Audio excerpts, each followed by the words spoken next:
Do you need help protecting your finances as you enter retirement? David Dickens of KC Financial Advisors has got you covered. Welcome to the Cover Your Assets KC podcast. Well, if you listened to the last episode and you heard the tease, blasphemy may be committed on today's show. I am just shocked at the headline, and I'm sure you were too when you clicked on today's episode. 6 reasons to not do a Roth conversion. I never thought I would hear those words uttered on this show, but hey, that's where we are, and David's going to keep us on our toes today as we get into some interesting details on this episode. Anybody who listens to this show, David, and welcome to another episode, by the way, anybody who listens knows that you're a big fan of Roth IRAs and just Roth in general, even if it's part of a 401k or 403b kind of situation. You like Roths a lot, so why are we taking sort of this other angle today? Well, I do like Roths, and I think, as we said a couple of weeks ago, they're the second best, other than an HSA. They're That's right. super good retirement vehicle and a really good inheritance vehicle. But there are certain times when you probably shouldn't do a Roth conversion. Maybe it's for the next year or two, I shouldn't do one, but further into my retirement, they would make sense. For some people, they just don't make sense at all. So what we've got here are 6, I think, they're reasons that I have come up with, that I have encountered over the last year or two in talking to clients about whether or not we should do a Roth conversion. So these are all live from the front lines, and I hope that they're really helpful for our listeners. All right, very good. I have an advanced copy of the list, folks, so we will dive in. If you have any questions about something we address on the show today, you could, of course, get in touch with David online at coveryourassetskc.com.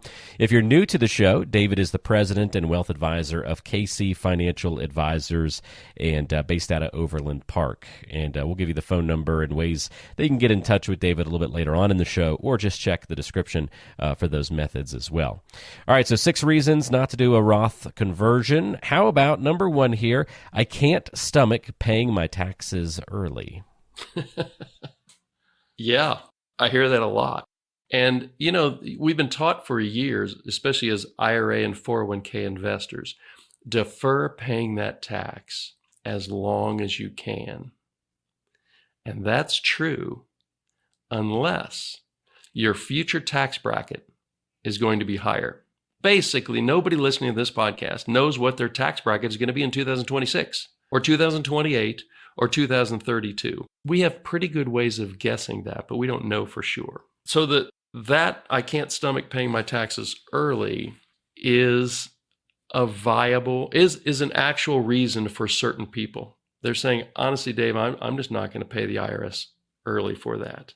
The only price of admission for converting IRA money to Roth IRA money is you have to pay your taxes now. So the only question you have to ask yourself is, how much are you willing to pay now to convert that money from tax deferred to tax free? Everything in America has a price of admission, and that's the price of admission for this. If it's deeply embedded in you, I can't pay it before it's due. Okay, then that's a perfectly fine reason for you not to do a Roth conversion. That one makes sense, and a good reason to not do a Roth conversion. I can't believe there's going to be 6 of these. I mean, I could envision 1 or 2, cases, David, but to have 6. It's nuanced, Walter. It's very nuanced. It is. But these are good to know, though, because there are exceptions to every rule, right? And so we're getting to the heart of some of those today. All right, so here's number 2 on the list. I can't believe Roth IRAs will always be tax-free. So this would be the skeptical group, right? It would be. There's an old saying that tax laws are written in pencil. And, Congress can pretty much do whatever they want to, or whether they can get enough people to agree to do. So could they change the rules such that 5 years from now say, this Roth thing, it really was too good to be true. So we're going to say that all Roth accounts are now taxable. Take money out, sorry, it's taxable. I think that is an incredibly low probability. Is it 0 probability? No, because very little in life is 0 probability. But I'd say it's a super low probability. There are $11.8 trillion of taxable IRA accounts out there and way, way less in Roths. So the amount that they would benefit by jerking around Roth IRA holders, that's not going to solve anybody's deficit problem. The other thing that I would lean on for that is there have been changes. Most people listening to this podcast would know that when you receive proceeds from an insurance policy, like a death benefit payout, or the way you get money out of an indexed universal life, that's based on tax law that is really old and well grounded. And they've occasionally changed those laws, but when they have, they've grandfathered everybody else that already had that type of account and made it new rules going forward.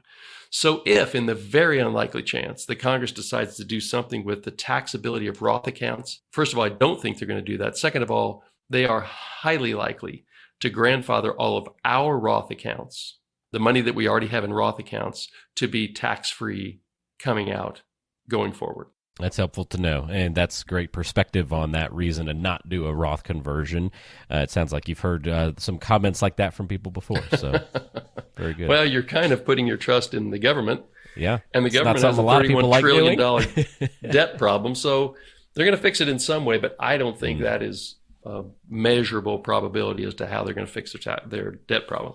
Good to know. All right, third one here, reasons not to do a Roth conversion, is if somebody says, maybe I should wait until future tax policy becomes clear. So we're not running for the problem or hiding for it, but we just want to wait for more clarity.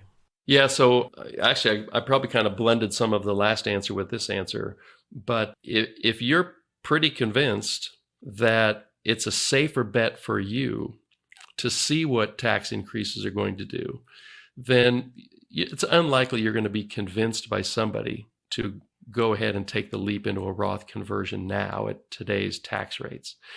One of the biggest things coming right up on us is December 31st of 2025, at which point the Trump tax cuts expire. Now, I've had people sit in my office and say, Dave, they're very likely to extend those. In other words, keep your tax rates low. And I'm convinced that the path of least resistance is for them to let the tax rates go back to where they were. They get a chance to raise taxes without taking a vote to raise taxes. We've got a $31 trillion debt. It's growing by more than another $2 trillion this year. And nobody in Congress wants to be seen voting for a tax increase. But they don't want to be sitting in their chairs when we have a $50 trillion tax problem, debt problem either. So I think back to the movie Dumb and Dumber. Did you ever see that, Walter? Oh, yeah. I never saw, what was the second one? Dumberer and Dumberer or something like that? Luckily, I didn't see that either because this first one was plenty dumb for me. Yes, it was. But the line I hear repeated all the time, and I I repeat it too, is, so you're saying there's a chance. And is there a chance that tax rates could go down in the future and you wished you hadn't done a Roth conversion this year or next? Yeah, there's a chance. But I'd say it's an incredibly slim chance that tax rates are going down, and a lot higher probability that tax rates are going up in the future. And again, that's the determinant of whether you should do a Roth conversion. Is my tax rate going to be higher or lower in the future? If it's higher when I take that money out of my IRA or 401k, then I have a really good reason to do a Roth conversion today. Good points across the board so far, and some good scenarios as well. Reasons to not do a Roth conversion. Covered a lot of ground already. 3 more reasons to go. So let's break this next one down, David. What if we give a lot of money to charity each year? Would that be a reason to then not do a Roth conversion? Yeah, it would. So you're paying money, as we discussed right at the top of this. The price of admission to a Roth is paying the tax now. But if you're making ample use of qualified charitable distributions out of your IRA. In other words, you give a bunch of money to charity each year and you, for whatever reason, can't get the tax deduction, but you do a qualified charitable distribution. The money goes directly from your IRA to your charity. Well, if you don't have any IRA money left, well, then you're going to be taking it out of other accounts and perhaps not benefiting from any type of deduction on that. So here's the way that would work. If you're over 70 and a half, you can give up to $100,000 out of your IRA and another $100,000 out of your spouse's IRA to a qualified charity. And you don't have, that never shows up on your tax return.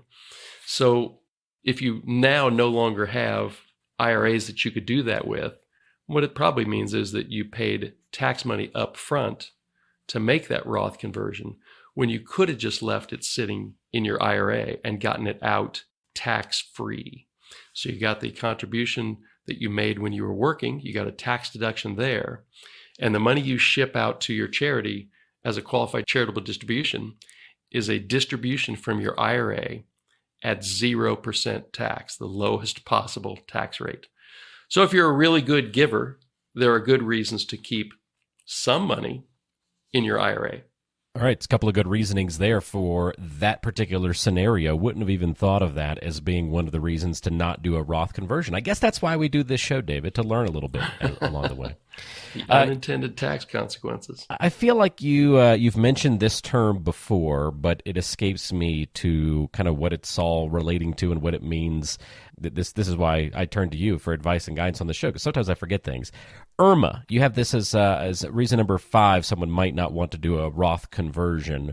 IRMAA considerations, what's up with that? Yeah, so we have talked about this before. There's a backwater rule in the Medicare area, and it is goes by the acronym IRMAA, Income Related Monthly Adjustment Amount. And the bottom line of that, the easy answer for that is, if you make what the IRS considers as too much money, then you have to pay an increased Medicare premium.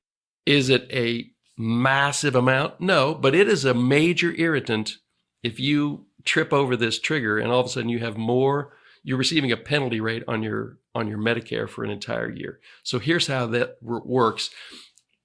I'm going to try to keep this in a nutshell with not too many numbers, but whether or not you receive a penalty rate on your Medicare when you're retired, is based on your modified adjusted gross income. And that is basically your adjusted gross income. And then you have to add back into that any tax exempt, any tax-free income you might have earned from municipal bonds. So if you're married filing joint, if your modified adjusted gross income is 1 penny over $194,000, then you have to pay a 40% penalty rate on your Medicare premium. So your Medicare premium, if I'm allowed to round up by $20, is $2,000 a year. So if you pay a Medicare premium, a penalty rate, well, that's another kind of sort of $800. Is that going to kill you? No, but it is another tax you need to be aware of as you're determining whether I should do a Roth conversion. If you make over $246,000 of modified adjusted gross income, well, now your penalty is your Medicare premium doubles. So that's about a $4,000 hit to your income in the year after you do that Roth conversion.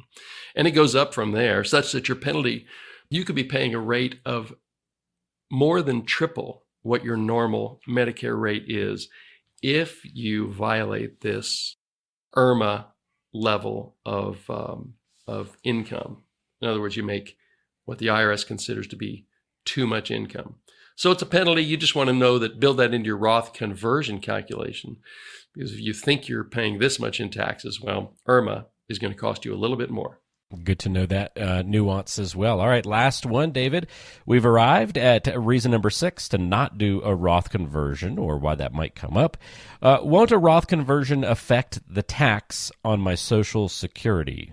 Concerns there. And the question is, it might. And especially if you're early in retirement and you've worked some magic to say, I'm going to have way more spendable income than this, but I'm going to keep my taxable income low for a couple of years so that my Social Security is not taxable. So we've mentioned this in past podcasts, but the threshold for having your Social Security not taxable is, if you're single, if you're filing single, it's $25,000 or below of modified adjusted gross income, and you don't pay any tax on your Social Security. But if it's over $34,000, then 85% of your Social Security is taxable. Married filing joint, if your income, modified adjusted gross income, is under 32 grand, you don't pay any tax on your Social Security. Over 44 grand, well, then 85% of it is taxable. Here's a quickie little example that I hope will make this real clear. Early retiree, 65 years old. She doesn't have required minimum distributions until 73, age 73. Her Social Security, for round numbers, is 40 grand a year. And she has a non-IRA account, brokerage account, and it earns about 4 grand a year in interest and dividends. So her modified adjusted gross income is calculated like this. They take 1/2 of her Social Security. So 40 grand divided by 2 is 20 grand. And then they add in her interest and dividends of 4 grand. And her modified adjusted gross income, even though her income is $44,000, her modified adjusted gross income is 24 grand, which means she owns 0 tax on her Social Security. Pretty good deal. Once she turns 73, that's not going to be the case because she'll be required to take distributions out of her IRA, and that will bump her modified adjusted gross income up. But for the next 2, 3, 4, 5 years, she could be paying 0 on her Social Security. However, one year she decides, boy, that Roth conversion sounds like a great idea. I'd love to have some tax-free income. So she does a $50,000 Roth conversion.